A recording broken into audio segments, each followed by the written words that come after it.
Abbotsford has been in the news over homelessness in the past 4 months. Remember the chicken manure dumped on the camp in July? A not so subtle message to the people living there. Then in September, the city relocated that camp just 50 yards down the road. Not really a solution at all.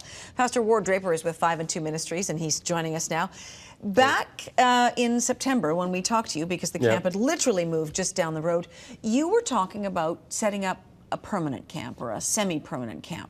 Well, it was one of the ideas we were throwing out there because we're trying to find a permanent solution, because kicking everybody around is just completely futile, not cost effective, and it just completely victimizes the homeless community as well as our neighbors in the area.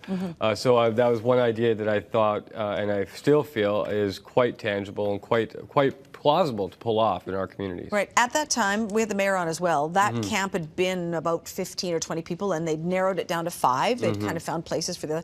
Has it grown again from 5 to more people? No, it's right now, currently have about 3 permanent guys at that site now, where they moved back to the original chicken manure site. It's about 3 permanent right now.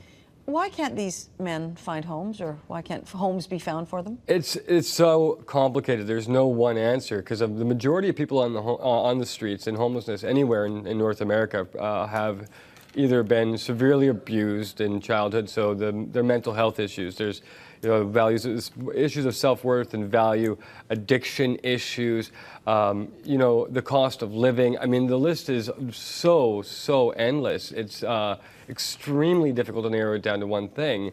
And so it's trying to find as many multiple angles to address this at, because it's not just one thing. It is too many things. Margaret Dawson is joining us on the phone, and she lives near that homeless camp. Margaret, thanks for being here tonight. You're welcome. Tell us, you live right across the street from this, so you've seen these people day in and day out. Is the situation any better now than it was a while ago? No, actually, it's much worse since they moved back to the original chicken dump area. Why is that? Well, I guess I've phoned the police, I don't know, a couple times this week, and the people that are out at the camp are, I don't know that there's only 3 people, at least not when I'm there, but the people that are out there, they're doing, well, illegal things. That's what they do there, that for sure. And, what's happening is it's been going on for 8 years for us. And the police, I think, are at their wits' end. They do try to do what they can, but, yesterday or the day before when I phoned the police, it was like an hour and a half before they could get there. And so really what that says is that it's really an expectation that people are accepting around here, and it's a real shame, because no one is going to live in those camps that is okay. Right. Whether it's a mental issue, mentally ill, whether it's addiction, whether it's homelessness, for whatever reason, these people are there because they're in trouble, because no one wants to live around their own feces. No, I completely understand. I think most people understand that, right, Pastor Draper? Actually, no, most people do not understand. Oh, that. really? You don't think so? Oh, not at all. No, I talk to residents all the time and just read the newspaper columns that, a lot of people say, well, just get a job, you lazy old guys, or maybe go back to Riverview, or they have all kinds of ideas. But, most people don't know what's happening here, Jill. That's what the problem is.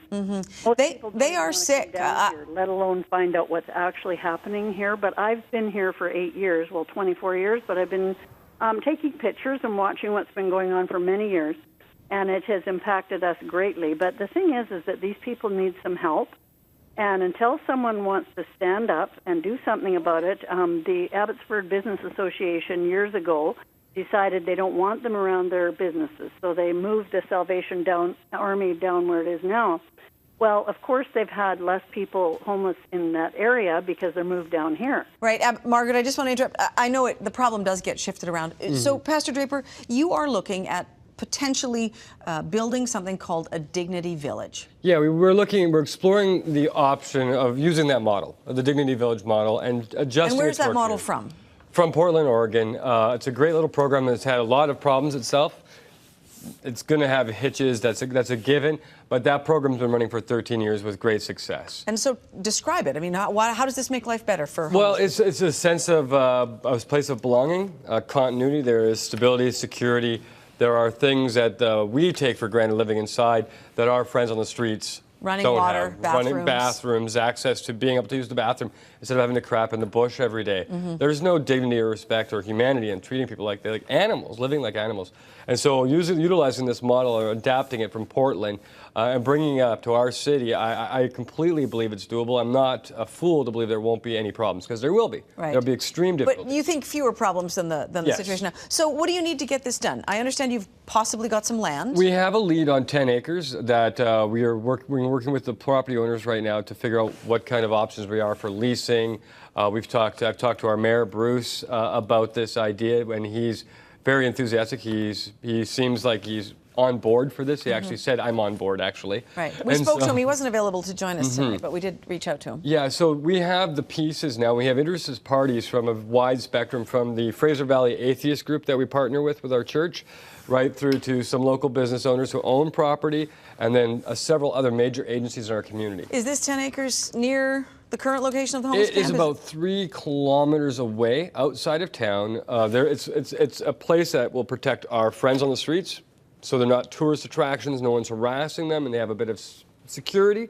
And then our larger community is also, is given that space as well to feel more secure. Margaret, I'm assuming you'd be ecstatic if this camp was finally removed from your backyard, essentially. Well, I truly would be, because they're victims for sure, but so are we. Exactly. Prisoners in our own home, where you can't even walk out your driveway because of what's going on. That's, for our kids, it's really hard because they can't have birthday parties here. The parents don't want their friends coming here.